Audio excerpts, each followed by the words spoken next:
The Horse and His Boy by C.S. Lewis. Chapter 8. In the House of the Tisroc. "Oh, my father, and oh, the delight of my eyes," began the young man, muttering the words very quickly and sulkily, and not at all as if the Tisroc were the delight of his eyes. "May you live forever, but you have utterly destroyed me. If you had given me the swiftest of the galleys at sunrise when I first saw that the ship of the accursed barbarians was gone from her place, I would perhaps have overtaken them. But you persuaded me to send first and see if they had not merely moved round the point to better anchorage. And now the whole day has been wasted, and they are gone, out of my reach. The false jade, And here he added a great many descriptions of Queen Susan, which would not look at all nice in print. For of course this young man was a Prince Rabadash, and of course the false jade was Susan of Narnia. "Compose yourself, oh my son," said the Tisroc, "for the departure of guests makes a wound that is easily healed in the art of a judicious host." "But I want her," cried the prince. "I must have her. I shall die if I do not get her. False, proud, black-hearted daughter of a dog that she is. I cannot sleep, and food has no savour, and my eyes are darkened because of her beauty. I must have the barbarian queen." "How well it's said by the gifted poet," observed the vizier, raising his face in a somewhat dusty condition from the carpet. "The deep draughts from the fountain of reason are desirable in order to extinguish the fire of youthful love." This seemed to exasperate the prince. "Dog!" he shouted, directing his series of well-aimed kicks at the hindquarters of the vizier. "Do not dare to quote poets to me. I have had maxims and verses flung at me all day, and I can endure them no more." I'm afraid Aravis did not feel at all sorry for the vizier. The Tisroc was apparently sunk in thought, but when, after a long pause, he noticed what was happening, he said tranquilly, "My son, by all means desist from kicking the venerable enlightened vizier, for as costly jewel retains its value even if hidden in a dunghill, so old age and discretion are to be respected in the vile persons of our subjects. Desist therefore, and tell us what you desire and propose." "I desire and propose, O my father," said Rabadash, "that you immediately call out your invincible armies and invade the thrice accursed land of Narnia, and waste it with fire and sword, and add it to your illimitable empire, killing the High King and all of his blood except the Queen Susan. For I must have her as my wife, though she shall learn a sharp lesson first." "Understand, O my son," said the Tisroc, "that no words you speak will ever move me to open war against Narnia." "If you are not my father, O ever-living Tisroc," said the prince, grinding his teeth, "I should say that was the word of a coward."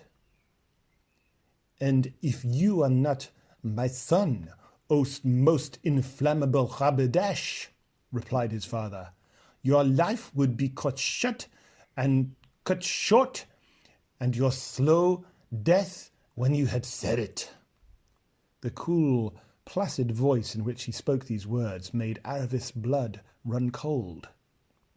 "But why, O my father?" said the prince, this time in a much more respectful voice. "Why should we think twice about punishing Narnia any more than hanging an idle slave, or sending a worn-out horse to be made into a dog's meat?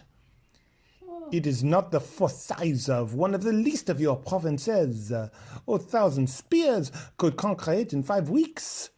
It is an unseemly blot on the skirts of your empire.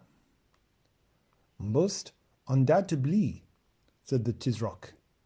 These little barbarian countries that call themselves free, which is as much as to say idle, disordered, unprofitable, are hateful to the gods and to all persons of discernment. Then why have we suffered such a land as Nania to remain this long unsubdued?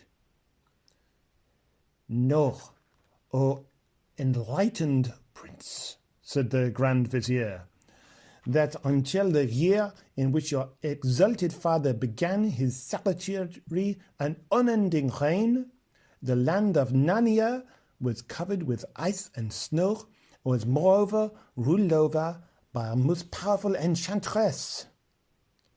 This I know very well, O loquacious Vizier, answered the prince.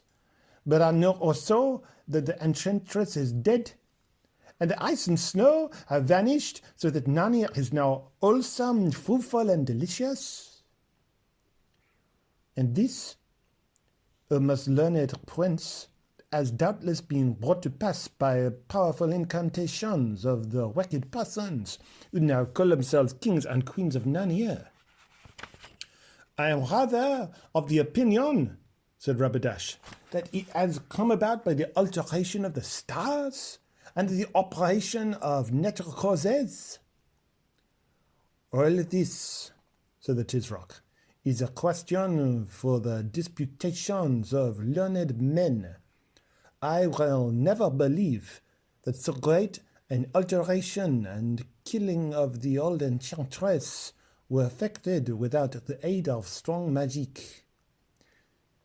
And such things are to be expected in that land, which is chiefly inhabited by demons, in the shape of beasts that talk like men, and monsters that are half man and half beast.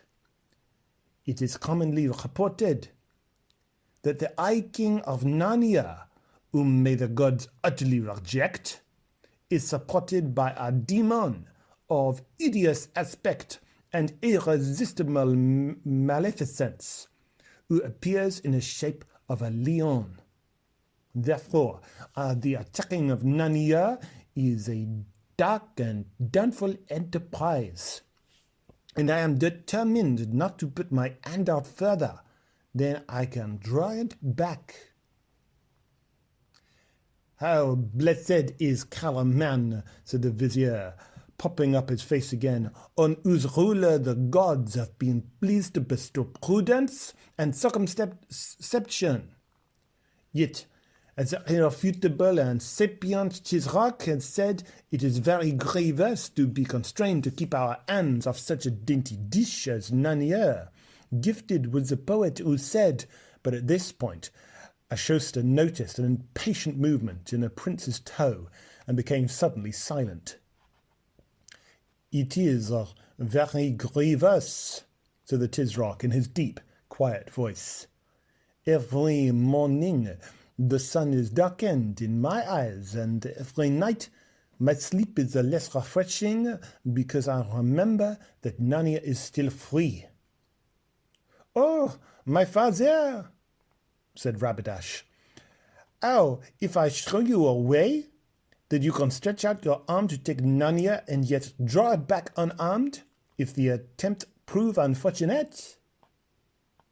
If you can show me that, O Rabadash, said the Tisroc, you will be the best of sons.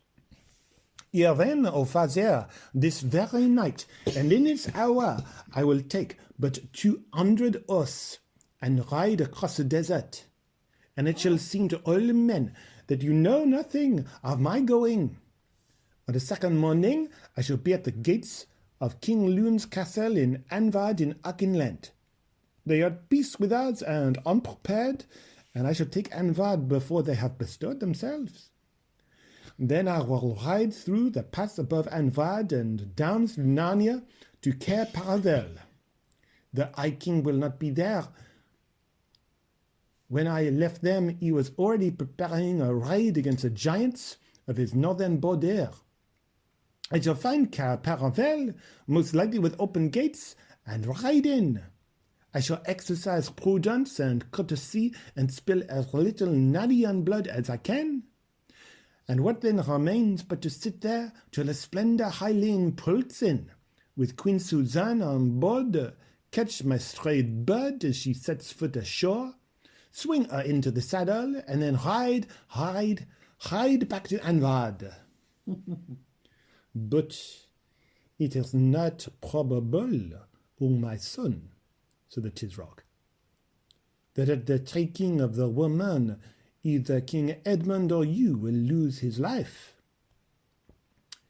There will be a small company, said Rabadash, and I will order 10 of my men to disarm and bind him, restraining my vehement desire for his blood, so there shall be no deadly cause of war between you and the High King. And how if the splendor Hylene is at Cair Paravel before you? I do not look for that with these winds, O my father. And lastly, O my resourceful son, said the Tisroc, you have made clear how all this might give you the barbarian woman, but not how it helps me from the overthrowing of Nanya. Oh, my father, can it have escaped from you that though I and my horsemen will come and go through Nanya like an arrow from a bow, yet we shall have Anvad forever? And when you hold Anvad, you sit on the very gate of Nanya, and your garrison in Anvad can be increased by little and little till it is a great host. It is spoken with understanding and foresight. But how do I draw back my arm if all this miscarries? You shall say that I did it without your knowledge and against your will, and without your blessing, being constrained by the violence of my love and the impetuosity of youth. And how, if the High King then demands that we send back the barbarian woman, his sister? O my father, be assured he will not. For though the fancy of a woman has rejected this marriage, the High King Peter is a man of prudence and understanding, who will in no way wish to lose the high honor and advantage of being allied to our house and seeing his nephew and grandnephew on the throne of Calaman. He will not see that if I live forever, as no doubt you wish, said the Tisroc in an even drier voice than usual. And also, my father and all, the delight of my eyes, said the prince, after a moment of awkward silence. We shall write letters as if from the queen to say that she loves me and has no desire to return to Nania. For it is well known that women are as changeable as weathercocks. And even if they do not wholly believe the letters, they will not dare to come to Tashbaan in arms to fetch her. Oh, enlightened vizier, said the Tisroc, bestow your wisdom upon us concerning this strange proposal. Oh, eternal Tisroc, answered Ahosta, the strength of paternal affection is not unknown to me, and I have often heard that sons are in the eyes of their fathers more precious than carbuncles. How then shall I dare freely to unfold to you my mind in a matter on which may imperil the life of this exalted prince? Undoubtedly you will dare, replied the Tisroc, because you will find that the dangers of not doing so are at least equally great. Wow. To hear is to obey, moaned the wretched man. Know then, O most reasonable Tisroc, in the first place, that the danger of the prince is not altogether so great as may appear. for the gods have withheld from the barbarians the light of discretion, as that their poetry is not, like ours, full of choice apothegms and useful maxims, but it is all of love and war. Therefore, nothing will appear to them more noble and admirable as such a mad enterprise as this of our. For the prince, at the word mad, had kicked him again. Desist on my son, said the Tisroc, and you, estimable vizier, whether he desists or not, by no means allow the flow of your eloquence to be interrupted. For nothing is more suitable to persons of gravity and decorum than to endure minor inconveniences with constancy. To hear is to obey, said the vizier, wriggling himself round so as to get his hinder parts further away from Rabadash's toe.